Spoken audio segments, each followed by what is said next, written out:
কথা বলছি অসাধারণ 8টি সফটওয়্যার নিয়ে, যে সফটওয়্যারের লিস্টটা ভিডিওর স্ক্রিনে দেখতে পাচ্ছেন এবং প্রত্যেকটা সফটওয়্যারের পাশে টাইম স্ট্যাম্প করে দেওয়া আছে। যেমন উদাহরণস্বরূপ আপনি অলওয়েজ অন টপ, এটা ভিডিওর কত মিনিটে দেওয়া আছে সেটা জানতে চান, তখন আপনি যখন এই টাইমের মধ্যে ক্লিক করবেন তখন ভিডিওর ওই মিনিটের মধ্যে আপনি সরাসরি সুইচ করতে পারবেন। এই 8টি সফটওয়্যারের যে ডাউনলোড লিংক সেটা হচ্ছে ডেসক্রিপশনে দেওয়া আছে, ডেসক্রিপশন বা কমেন্ট বক্সে দেওয়া আছে। আপনি এখান থেকে ডাউনলোড করলে এমন একটা ব্রাউজার ফাইল পাবেন, সেটা এক্সট্রাক্ট করলে মাস্টার সফটওয়্যারের মধ্যে আপনি ঢুকে যেতে পারেন। সেটা এক্সট্রাক্ট করার পর এরকম একটা ফোল্ডার পাবেন। ওকে, সো এখানে সেই 8টি সফটওয়্যার দেওয়া আছে। সবার প্রথমে যে সফটওয়্যার নিয়ে কথা বলছি সেটার নাম হচ্ছে কুইক লুপ। এই সফটওয়্যারটা হচ্ছে 50 MB একটি সফটওয়্যার, আপনারা দেখতে পাচ্ছেন। যারা প্রচুর ভিডিও এবং অডিও নিয়ে কাজ করেন তাদের জন্য অসাধারণ একটা সফটওয়্যার। আমি উদাহরণস্বরূপ হিসেবে দেখাচ্ছি। আমরা যখন আমার এখানে অনেকগুলো ছবি আছে, এখন প্রত্যেকটা ছবি যদি আমি ওপেন করতে চাই তাহলে আমার ওই ছবির উপর ডাবল ক্লিক করতে হবে, সেই ছবিটা ওপেন হবে। তো এইভাবে কিন্তু প্রচুর সময় লাগে, আপনি দেখতে পাচ্ছেন ওপেন হতে অনেক সময় লাগবে। আমরা যেটা করবো এখন, কুইক লুপ সফটওয়্যারটা যদি আপনি ইনস্টল করেন আপনার কম্পিউটারের মধ্যে, তখন যেই সফটওয়্যার যেই ছবিটা আপনি ওপেন করতে চান সেটার উপরে ক্লিক করে জাস্ট স্পেস বাটনটা প্রেস করবেন। এরপর আপনি যদি রাইট সাইডে ক্লিক করেন তাহলে ছবি চেঞ্জ হবে, এভাবে ছবি চেঞ্জ হতে হবে। আবার যদি স্পেস বাটন প্রেস করেন এই উইন্ডোটা আবার ওপেন হয়ে যাবে। আমি এটা ওপেন করতে চাই, তাই আমি এটার উপরে মাউসের কার্সারটা নিয়ে স্পেসটা প্রেস করলাম, তাই এটা ওপেন হয়ে গেল।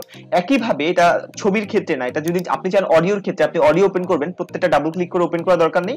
আপনি জাস্ট এই যেই অডিওটা আছে সেটার উপর মাউসের কার্সারটা নিয়ে আপনি যদি স্পেস বাটনটা প্রেস করেন তাহলে সেই অডিওটা ওপেন হয়ে যাবে। আমার অডিওটা ওপেন হয়ে গেছে অলরেডি। আপনি যদি ভিডিও নিয়েও কাজ করেন, এবং আমি উদাহরণস্বরূপ আমি এই ভিডিওটা ওপেন করতে চাই, তো আমি ভিডিওর উপরে কার্সারটা নিয়ে ক্লিক করে স্পেস বাটনটা প্রেস করলাম, তখন ভিডিওটা ওপেন হয়ে গেল। আর আরেকটা জিনিস আমার ইন্টারেস্টিং লাগে সেটা হচ্ছে যে এই প্লেয়ারটা আমার কাছে খুব চমৎকার লাগে। কোনো আশেপাশে কোনো কিছু নেই, কি বলবো, যে আশেপাশে কোনো ভেজাল নেই। আর এখানে একটা আইকন দেখতে পাচ্ছেন, পিন আইকন, এটাতে যদি আপনি ক্লিক করেন, ক্লিক করার পর আপনি যেখানেই ক্লিক করেন না কেন, আপনি যেখানেই যান না কেন, সবসময় এটা উপরেই থাকবে। 2 নম্বরে আমরা যে সফটওয়্যারটা নিয়ে কথা বলছি সেই সফটওয়্যারটার নাম হচ্ছে টেক্সটার। অ্যাজ ইউজুয়াল আপনি এটাতে ডাবল ক্লিক করে সফটওয়্যারটাকে ইনস্টল করবেন, তারপর ইনস্টল, ওকে, দেন ফিনিশ। এরপর আমাদের একটু ওয়েট করতে হবে সফটওয়্যারটার জন্য। ওয়েট করার পর আমরা দেখবো যে এরকম একটা ফোল্ডার ওপেন হয়েছে। ওকে, সো এখান থেকে আপনি এটাতে একটা সিঙ্গেল ক্লিক করে দিবেন। আমার পিসি একটু স্লো করছে, আমার ল্যাপটপ একটু স্লো, এই কারণে একটু সমস্যা হচ্ছে। আপনারটা ওপেন হয়ে যাবে। ওকে, তো ওপেন হওয়ার পর আপনি দেখবেন যে ট্রে আইকনে চলে আসবে। এখানে মাউসের রাইট বাটনে ক্লিক করবেন, ক্লিক করে প্রিফারেন্সে চলে যাবেন। প্রিফারেন্সে চলে গিয়ে এখান থেকে আপনি রান টেক্সট অ্যাট স্টার্টআপ এটা দিয়ে রাখবেন অবশ্যই, কারণ এটা স্টার্টআপ মানে আপনার কম্পিউটার যতবার ওপেন হবে তখন অটোমেটিক এটা হচ্ছে এই ট্রে আইকনে চলে আসবে, তখন বারবার আপনাকে ওপেন করতে হবে না। এখানে একটা শর্টকাট দেওয়া আছে কন্ট্রোল শিফট এইচ, আপনি চাইলে অন্য কিছু দিতে পারেন, আমি ওকে করে দিলাম। আপনার যখন সফটওয়্যার লাগবে কিবোর্ড থেকে কন্ট্রোল শিফট যখন আপনি এইচ বাটন প্রেস করবেন এমন একটা উইন্ডো চলে আসবে, অথবা আপনি যদি শর্টকাট ব্যবহার করতে না চান জাস্ট ট্রে আইকনে গিয়ে ডাবল ক্লিক করবেন, ডাবল ক্লিক করলেও এটা চলে আসবে। এই জন্য প্রথমে আমরা প্লাস বাটনে ক্লিক করব। প্লাস করার পর এখানে আমি জাস্ট লিখতে চাই টিএইচ, মানে আমি টিএইচ লিখলে টেক দা মতিউর হয়ে যাবে, হবে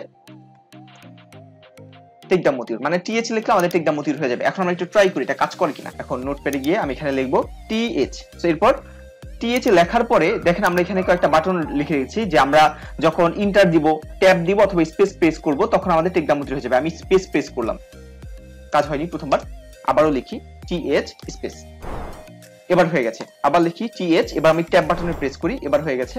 আবার টিএইচ, এবার আমি ইন্টার বাটন প্রেস করি, হয়ে গেছে। আপনি যদি চান যে না ইন্টার দিলে এটা কাজ করার দরকার নেই বা ট্যাব দিলে কাজ করার দরকার নেই, তখন এটাকে এইভাবে টিক চিহ্নগুলো উঠিয়ে দিতে পারেন, সেভ করে দিলে হয়ে যাবে। এরপর আমার আরেকটা জিনিস অনেক বেশি লাগে এই সফটওয়্যারে, সেটা হচ্ছে যে আমি আমার জিমেল প্রায় লিখতে হয়, তাহলে আমি যদি লিখি GM1 তার মানে আমার 1 নম্বর জিমেলটা ওপেন হয়ে যাবে। তাহলে আমার প্রথম জিমেলটা হচ্ছে mdmotiur999@gmail.com, এটা হচ্ছে আমার প্রথম জিমেল। সো আমি ওকে করে দিলাম। আমার আরো একটা জিমেল থাকে, সেটা হচ্ছে 2 নম্বর জিমেল, সেটা হচ্ছে GM2। তো GM2 যদি আমি লিখি তাহলে আমার 2 নম্বর জিমেলটা ওপেন হয়ে যাবে, rahman999@gmail.com। ওকে, দেন আমরা ওকে করে দিলাম, দেন সেভ। ওকে, সো আমি চাই এই সবগুলো টিক চিহ্ন থাকুক। ওকে, তো এখানে এসে আমি যদি এখন লিখি যে GM1, সেরপর আমি স্পেস প্রেস করলাম, প্রথমবার হয়নি, GM1 হয়ে গেছে। তারপর আমি যদি লিখি GM2, আমাদের 3 নাম্বার যে সফটওয়্যারটা আছে সেটার নাম হচ্ছে ওক্স। আমি আমার যে কোনো কিছু আমি সার্চ করতে চাই, যেমন আমি নোটপ্যাডটা সার্চ করতে চাই, তখন আমি আমার কিবোর্ড থেকে একটা শর্টকাট প্রেস করলাম, প্রেস করার পর নোটপ্যাড লিখলাম, আমাদের নোটপ্যাড চলে আসলো। এবং আপনি যদি কোনো ড্রাইভের মধ্যে অ্যাক্সেস করতে চান, যেমন হচ্ছে আমি ই ড্রাইভের মধ্যে অ্যাক্সেস করতে চাই, তাহলে ই লিখলাম আর একটা ক্লোন দিলাম, দেন আমি যদি এখন ইন্টার করি তাহলে আমি আমার ই ড্রাইভের মধ্যে প্রবেশ করে ফেলতে পারবো খুব সহজে। এই যে আমি ই ড্রাইভের মধ্যে চলে এসেছি। আপনি যে কোনো কিছু এখানের মধ্যে খুঁজে পাবেন, যে কোনো, আমি যদি দিস পিসিতে যেতে চাই তাহলে লিখলাম দিস পিসি, তাহলে আমাদের দিস পিসি চলে আসলো। আমি যদি এখান থেকে পিসি শাটডাউন করতে চাই তাহলে শাটডাউন লিখলাম, আমাদের শাটডাউন অপশন চলে আসলো। আমরা সবকিছু এটা থেকে করতে পারবো। এটা হচ্ছে উইন্ডোজ যেই সার্চটা আছে, উইন্ডোজ সার্চের থেকে এটা অনেক বেটার, কারণ উইন্ডোজ সার্চে আমরা কোনো ফাইল লিখে সার্চ করলে কিন্তু আমরা ফাইল পাবো না। অন দি আদার হ্যান্ড আমরা যদি ওক্সটা ব্যবহার করি তাহলে এখানে যে কোনো ফাইল লিখে সার্চ করলে আমরা পাবো। যেমন লিখলাম, এখন এর ভিতরে আমি কোন ফোল্ডারটাতে ঢুকতে চাই, এখন অনেক এর ভিতরে যতগুলো ফোল্ডার আছে সবগুলো দেখাচ্ছে। এখন উদাহরণস্বরূপ এর ভিতরে আমি হচ্ছে ইমোজিতে ঢুকতে চাই, তো এর ভিতরে আমি ইমেজি দিতে চাই, তখন আমি কি করলাম, ক্লোন দিলাম, ব্যাকস্ল্যাশ দিলাম, তারপর হচ্ছে ইমোজি, তো ইমোজি লিখলাম, এখন আমি ইমোজি ফোল্ডারের ভিতরে ঢুকে যেতে পারবো। ওকে, সো এই সফটওয়্যারটা ডাউনলোড করবেন এবং ডাউনলোড করার পরে আপনি দেখবেন এখানে চলে আসবে। সো এখানে যদি আপনি ডাবল ক্লিক করেন, তারপর হচ্ছে সেটিং এ যাওয়ার পর এখানে অনেকগুলো থিম পাবেন। থিম থেকে আপনার যেই থিমটা সবচেয়ে বেশি ভালো লাগে আপনি সেটা এখান থেকে সিলেক্ট করে দিবেন। আপাতত আমি হচ্ছে এটা সিলেক্ট করে দিচ্ছি। এখানে শর্টকাটটা হচ্ছে কোন শর্টকাটটা ক্লিক করলে আমাদের ওক্সে যে ইন্টারফেস সেটা চলে আসবে। এখানে যে টিক চিহ্নগুলো দিয়ে রেখেছি, স্টার্ট ওক্স অন স্টার্টআপ, আপনি এটা অবশ্যই টিক চিহ্ন দিয়ে রাখবেন, আর বাকিগুলো আপনাদের দেওয়ার কোনো দরকার নেই। জাস্ট আপনি শর্টকাটে যাবেন, আপনার পছন্দ মতো একটা শর্টকাট দিয়ে দিতে পারেন। আপনি কন্ট্রোল স্পেসও দিতে পারেন, আপনি কন্ট্রোল শিফট স্পেসও দিতে পারেন, আপনার যেটা ভালো লাগে সেটা। আমি কন্ট্রোল শিফট স্পেসটা প্রেস করলাম। এখন আমি জাস্ট কিবোর্ড থেকে কন্ট্রোল শিফট স্পেস প্রেস করলাম, আমাদের ওক্সের এই উইন্ডোটা চলে আসলো। এখান থেকে আমি ডি ড্রাইভে ঢুকতে চাই, তাহলে আমি ডি ড্রাইভে চলে আসলাম। সো এখন এই ডি এন্টার করলাম, আমার ডি ড্রাইভে ঢুকে গেলাম। এটা অসাধারণ একটা সফটওয়্যার। এরপর যে সফটওয়্যারটা নিয়ে কথা বলবো তার নাম হচ্ছে এভরিথিং।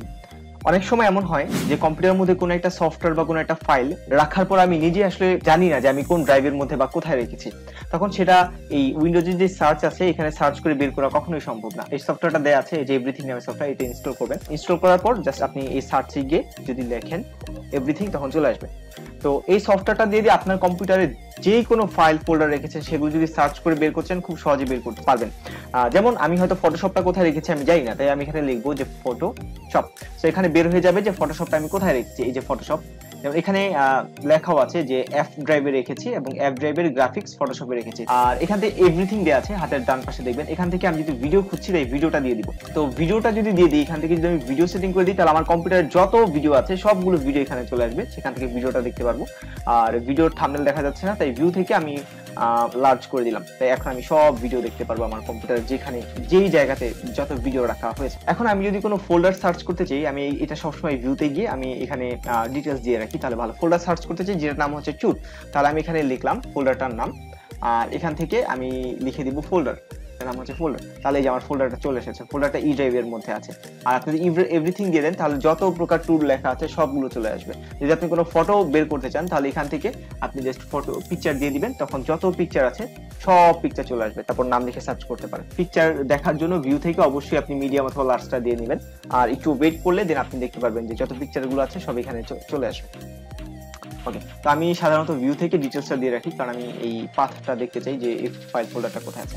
এখন আপনি যদি চান যে এই সফটওয়্যারটা দিয়ে সি ড্রাইভের মধ্যে যেই ফাইল ফোল্ডারগুলো আছে সেগুলো আসবে না, বাকি যতগুলো আছে সেগুলো আসবে, তা সি ড্রাইভটাকে আপনি ইগনোর করতে বা অ্যাভয়েড করতে চান, তখন টুলস থেকে অপশনে চলে যাবেন।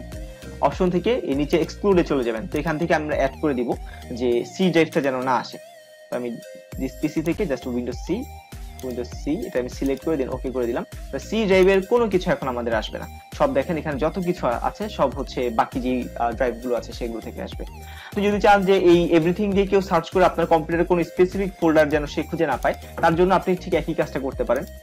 যেমন আমি দেখাচ্ছি, একটা ফোল্ডার আমি জাস্ট এক্সক্লুড করে দিব। এখান থেকে আমি চলে গেলাম এখানে ই ড্রাইভ থেকে এই টুর নামে ফোল্ডারটা আমি চাই যেন কেউ খুঁজে যেন না পায়, তো আমি এটা এক্সক্লুড করে দিলাম, দেন অ্যাপ্লাই, দেন ওকে করে দিলাম। তো এখানে আমি গিয়ে সার্চ যদি করি TOUR, তো টুল লিখলাম, তো কখনোই এই টুর নামের কোনো ফোল্ডার আসবে না। সো এই সফটওয়্যারটা দিয়ে আপনি এই কারণে ডিফাইন করে দিতে পারেন যে কোনটা আসবে কোনটা আসবে না। আমি সাধারণত এই সি ড্রাইভটাকে এরকম ডিফাইন করে দিই, কারণ সি ড্রাইভের অনেক অপ্রয়োজনীয় ছবি ভিডিও চলে আসে, কারণ এগুলো আমার সাধারণত সার্চ করে বের করার প্রয়োজন পড়ে না। ওকে, আর এখানে আরেকটা বিষয় বলে রাখি, আপনি জেনারেলে ক্লিক করবেন। জেনারেলে ক্লিক করার পর অবশ্যই এখানে এটা দেয়া থাকা লাগবে, স্টার্ট এভরিথিং ওয়েন স্টার্টআপ, যখন কম্পিউটারটা চালু হবে তখন এটা অটোমেটিক চালু হয়ে যাবে, এটা অবশ্যই দিয়ে রাখবেন। আর আপনি যদি ডেস্কটপের মধ্যে শর্টকাট চান তাহলে শর্টকাটটা দিয়ে রাখবেন। যদি শর্টকাটটা আপনি দিয়ে ওকে করে দেন তখন দেখবেন যে আপনার ডেস্কটপের মধ্যে একটা শর্টকাট চলে আসবে। এই যে শর্টকাট চলে এসেছে, এখানে ক্লিক করলেই আপনার সফটওয়্যারটা ওপেন হয়ে যাবে। আমি ডেস্কটপের মধ্যে সাধারণত কোনো সফটওয়্যার রাখি না। একদম নিচে থেকে এসে কিবোর্ডে যাবেন, কিবোর্ড থেকে এখানে গিয়ে আপনি একটা শর্টকাট দিয়ে রাখবেন। আমি এভরিথিং সফটওয়্যারটা ওপেন করার জন্য কন্ট্রোল অল্টার ই এই শর্টকাটটা দিয়ে রাখি। তো আমার কম্পিউটার যখন আমার এই সফটওয়্যারটা প্রয়োজন হয় তখন কিংবা এখানে গিয়ে সার্চ করতে হয় না, এখানে গিয়ে সার্চ করে আমি এভরিথিং এভাবে বের না করে আমি আমার কিবোর্ড থেকে কন্ট্রোল অল্টার ই আমি যখন প্রেস করি তখন অটোমেটিক এই সফটওয়্যারটা ওপেন হয়ে যায়। এরপর যে সফটওয়্যারটা নিয়ে কথা বলছি তার নাম হচ্ছে Altdrag। সফটওয়্যারটার নাম শুনেই বোঝা যাচ্ছে এটার কাজ হচ্ছে ড্রাগ করা। এই সফটওয়্যারটা জাস্ট ক্লিক করে আপনি ইনস্টল করে নেবেন। তো ইনস্টল করার পরে আপনার এই যে এখানে চলে আসবে, এখানে যদি আপনি সার্চ করেন ALTER, আর যদি না আসে তাহলে আপনি এখানে গিয়ে দেখলে এই যে পেয়ে যাবেন Altdrag। তারপর আমি ক্লিক করে ওপেন করলাম। এই সফটওয়্যারটার কাজ হচ্ছে, আমি যেমন নোটপ্যাডটা ওপেন করলাম, এখন নোটপ্যাডটা যদি আমি ড্রাগ করে এখান থেকে এই জায়গায় আনতে চাই তখন আমার এই টাইটেল বারে ক্লিক করে মাউসের লেফট বাটন প্রেস করে ধরে এইভাবে আনতে হয়, কিন্তু এটা অনেক সময় ঝামেলার হয়। তো আপনি যেটা করবেন, কিবোর্ড থেকে অল্টার বাটনটা প্রেস করে ধরে রাখবেন। আমি এখন প্রেস করে ধরে রেখেছি, রেখে যেই কোনো জায়গায় জাস্ট ক্লিক করে আপনি ড্রাগ করতে পারবেন, যেই কোনো জায়গায় ড্রাগ করতে পারবেন। আবার এই যে যে উইন্ডোটা আছে সেটাকে বড় করার জন্য আমাদের যেটা করতে হয়, একদম এই কিনারে আসতে হয়, এইভাবে বড় ছোট আমাদের করতে হয়। তো আপনি Altdrag সফটওয়্যারটা যদি ব্যবহার করেন তখন কিবোর্ডের অল্টার বাটনটা প্রেস করে ধরে রাখবেন, এরপর মাউসের রাইট বাটন একটু মাথায় রাখবেন, মাউসের রাইট বাটন এটাতে ক্লিক করে আপনি বড় ছোট করতে পারবেন, যে কোনো জায়গায় ক্লিক করা অবস্থায় থাকতে পারে, এখানে কষ্ট করে ক্লিক করতে হবে না। আর যদি লেফট মাউসের যেই লেফট বাটনটা আছে এটা ক্লিক করেন তখন এটাকে যে কোনো জায়গায় ড্র্যাগ করতে পারবেন, আপনার টাইটেল বার প্রেস করতে হবে না। এই সফটওয়্যারের কয়টা সেটিং আমি একটু আপনাকে বলে দিচ্ছি। এখানে ক্লিক করার পর মাউসের রাইট বাটন ক্লিক করে এখানে যাবেন, আর দরকার নেই। ওকে, তো আমি বলেছি এই সফটওয়্যারটার নাম হচ্ছে Altdrag। তো আপনি চাইলে শর্টকাট চেঞ্জও করে দিতে পারেন, এখানে দেয়া আছে অল্টার বাটন। আপনি যদি চান উইন্ডোজ বাটন প্রেস করে করবেন, তখন এখন আমি উইন্ডোজ বাটন প্রেস করে এটা কিন্তু ড্র্যাগ করতে পারছি। আপনি যদি চান কন্ট্রোল বাটন প্রেস করে ড্র্যাগ করতে, তাহলে আপনি কন্ট্রোল বাটন প্রেস করে কিন্তু ড্র্যাগ করতে পারবেন এই সফটওয়্যারটাকে। তো আপনার যেই শর্টকাটটা প্রয়োজন বা ভালো মনে হয় সেটা আপনি করতে পারবেন। এরপর যে সফটওয়্যারটা নিয়ে কথা বলবো সেটার নাম হচ্ছে অলওয়েজ অন টপ। আমি এখন একটু বলে রাখি, আপনি দেখবেন যে এখানে 8টা সফটওয়্যার লিস্ট দেওয়া আছে। তো 8টা সফটওয়্যারের মধ্যে নিচে যে 3টা সফটওয়্যার দেওয়া আছে, এই 3টা সফটওয়্যার কিন্তু অন্য কালার করা। তার মানে হচ্ছে এই সফটওয়্যারগুলো পোর্টেবল ভার্সন, এগুলো আপনার ইনস্টল করতে হবে না কষ্ট করে, এগুলো জাস্ট সিঙ্গেল ক্লিকে ওপেন হয়ে যাবে। যেমন আমরা বলছিলাম অলওয়েজ অন টপ, যদি আমি এখানে একটা ডাবল ক্লিক করি তাহলে দেখবেন যে এখানে ওপেন হয়ে যাবে, যে ডিআই নামে এটা ওপেন হয়ে গেছে। তো এটার কাজটা হচ্ছে, যেমন আমি এখানে আছি, তো এখন আমি নোটপ্যাডে কিছু লিখতে চাই, তো নোটপ্যাডটা ওপেন করলাম। তো নোটপ্যাডে আমি লিখলাম যে আওয়ার ফার্স্ট সফটওয়্যার, তারপর আবার যখন এখানে ক্লিক করলাম নোটপ্যাডটা আবার চলে গেল।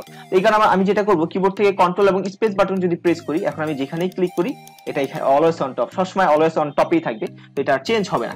এটার অল্টারনেটিভ একটা সফটওয়্যার নিয়ে আমি একটা ভিডিও বানিয়েছি, আপনি যদি আমার চ্যানেলে যান তখন দেখতে পাবেন। কিবোর্ড থেকে কন্ট্রোল স্পেস প্রেস করলে আমি এখন যেখানে ইচ্ছা সেখানে ক্লিক করতে পারবো এবং এটাও থাকবে, এটা এই উইন্ডোটা বন্ধ হবে না। এটা হচ্ছে অলওয়েজ অন টপের কাজ। অল্টারনেটিভের জন্য আমি যে সফটওয়্যারটা, একটা অল্টারনেটিভ সফটওয়্যার আমি ব্যবহার করি, সেটা হচ্ছে এই যে ভিডিওটা pin to top always on top, এই ভিডিওটা আপনি দেখবেন। তো এটা লিংক ডেসক্রিপশনে দেওয়া থাকবে, এখানে চেক করলে আপনি পাবেন। এটা ব্যবহার করলে সুবিধা কি, এটা যদি ব্যবহার করেন তখন উপরে একটা পিনের মতো আইকন দেওয়া থাকবে, 3টা তো দেওয়া থাকে অ্যাজ ইউজুয়াল, পিনের মতো দেওয়া থাকবে। তো পিন করলে এই যে এখানে আর কোথাও যাবে। এখন যেটা আমি দেখিয়েছি এটা ব্যবহার করলে সমস্যা নেই, জাস্ট কন্ট্রোল স্পেস প্রেস করলে এরকম পিন হয়ে থাকবে। তো আপনি যদি এখানে তাকান, শেষের 6, 7 এবং 8 এই 3টা সফটওয়্যার অন্য কালার করা, এগুলো যেহেতু পোর্টেবল ভার্সন, তাই কম্পিউটার চালু করার পর এই সফটওয়্যারগুলো আপনার ওপেন হবে না। তো এই কারণে আমরা যেটা করব, স্টার্টআপ নামক একটা ফোল্ডার আছে, ওই ফোল্ডারে আমরা 3টা সফটওয়্যার, 3টার মধ্যে একটা হচ্ছে অলওয়েজ অন টপ, ডিমার আর ইজি ডার্ক, হ্যাঁ, এই 3টা সফটওয়্যার আমরা ওইখানে কপি পেস্ট করে জাস্ট আমরা রেখে দিব। জাস্ট আমরা কপি করলাম, কপি করে কিবোর্ড থেকে উইন্ডোজ প্লাস আর বাটন প্রেস করব। প্রেস করার পর এখানে গিয়ে লিখবো শেল স্টার্টআপ, SHEL শেল, তারপর একটা কোলন STARTUP স্টার্টআপ লিখে আমরা এই 3টা সফটওয়্যারকে এখানে পেস্ট করে দিব। আচ্ছা, এটা পেস্ট করার মানেটা বলি, যখন আমরা কম্পিউটারটা ওপেন করব, ওপেন করার পর এই সফটওয়্যারগুলো যখন স্টার্টআপের মধ্যে রাখবো, তখন অটোমেটিক বারবার এই সফটওয়্যারগুলো ওপেন হয়ে যাবে। তো ওপেন যদি হয়ে যায় তখন আমাদের এই যে এই সফটওয়্যারগুলোতে ক্লিক করতে হবে না। যেমন এখন আমি অলওয়েজ অন টপ করতে গেলে কি করতে হবে, এই সফটওয়্যারটা আমার ক্লিক করতে হবে, ক্লিক করার পর এই সফটওয়্যারটা ওপেন হবে, তারপর কন্ট্রোল প্লাস যদি আমি স্পেস বাটন প্রেস করি তখন আমাদের এই সফটওয়্যারটা কাজ করবে। তো আমি চাই বারবার আমি ক্লিক করব, এটা আমার কাছে পছন্দ না। তো এই কারণে আমি স্টার্টআপে রেখে দিচ্ছি, যখনই কম্পিউটার চালু করব সফটওয়্যারটা অটোমেটিক ওপেন হয়ে যাবে। এরপর যে সফটওয়্যারটা বলছি সেটার নাম হচ্ছে ডিমার। যারা ল্যাপটপ কিংবা কম্পিউটারে সারাদিন বা রাত বসে বসে কাজ করেন, এই যে সফটওয়্যারটা ডিমার, এটাতে আমরা ক্লিক করছি। ওকে, এই 3টা পোর্টেবল সফটওয়্যার। তো এরকম একটা আইকন চলে আসবে, আপনি যদি এখানে দেখেন উপরে দেওয়া আছে 1, আপনি যদি একটা মনিটর ব্যবহার করেন তাহলে এরকম 1 থাকবে, আর যদি 2টা মনিটর ব্যবহার করেন তাহলে এই আইকনটা 2টা হয়ে যাবে। তাহলে 2টা মনিটরেরই আপনি যে ব্রাইটনেস আছে সেই ব্রাইটনেসটাকে আপনি এখানে কন্ট্রোল করতে পারেন। আমি যেটা একটা মনিটর ব্যবহার করছি তাই এখানে একটা দেয়া আছে। তো এখান থেকে আপনি এটাকে জাস্ট ড্র্যাগ করে বাড়িয়ে কমিয়ে নিতে পারেন, তাহলে আপনার কম্পিউটারের যে ব্রাইটনেস আছে সেটা একদম কমে যাবে। আমি যদি উপরে দেই, দেখেন আমার কম্পিউটারে কিচ্ছু একদমই দেখা যাচ্ছে না। তো এটা রাতে কাজ করার জন্য খুবই হেল্পফুল। তো রাতের বেলা যারা কাজ করেন তাদের জন্য এই সফটওয়্যারটা খুবই কার্যকরী এবং খুবই ভালো একটা সফটওয়্যার বলে আমি মনে করি। এরপরে যে সফটওয়্যারটা আমি ব্যবহার করি সেটা হচ্ছে আমার কম্পিউটারে একবার রাতের বেলা আমার ডার্ক থিম দিতে হয় এবং আবার দিনের বেলা আমার হচ্ছে সেটাকে নরমাল থিম দিতে হয়, নরমালি রাখতে হয়। তো এই যে আমি দেখেন জাস্ট ট্রে আইকনে গিয়ে জাস্ট এখানে ক্লিক করলাম, ক্লিক করার জাস্ট কিছুক্ষণের মধ্যে আমার পুরো কম্পিউটারটা ডার্ক হয়ে যাবে। তো আমাদের ডার্ক মোড করতে হলে কিন্তু অনেক হ্যাসেল করতে হয়, যে আমাদের সেই সেটিং এ যেতে হয়, সেখানে গিয়ে আবার ডার্ক মোড করতে হয়, আবার ডে মোড করতে হয়। আমার যেহেতু বারবার ডার্ক মোড করতে হয় এবং নরমাল মোড করতে হয়, সো এই কারণে আমি জাস্ট কি করি, এটা এই ট্যাবে রাখলে অটোমেটিক ট্রে আইকনে চলে আসবে। তো এই যে জাস্ট এখানে ক্লিক করি এবং আমার কম্পিউটার অটোমেটিক আবার নরমাল মোড হয়ে যায়, জাস্ট এখানে একটা সিঙ্গেল ক্লিক করতে হয়। তো এই ছিল সবগুলো সফটওয়্যারের ব্যবহার। এই পর্যন্তই, দেখা হবে অন্য কোনো দিন। টাটা।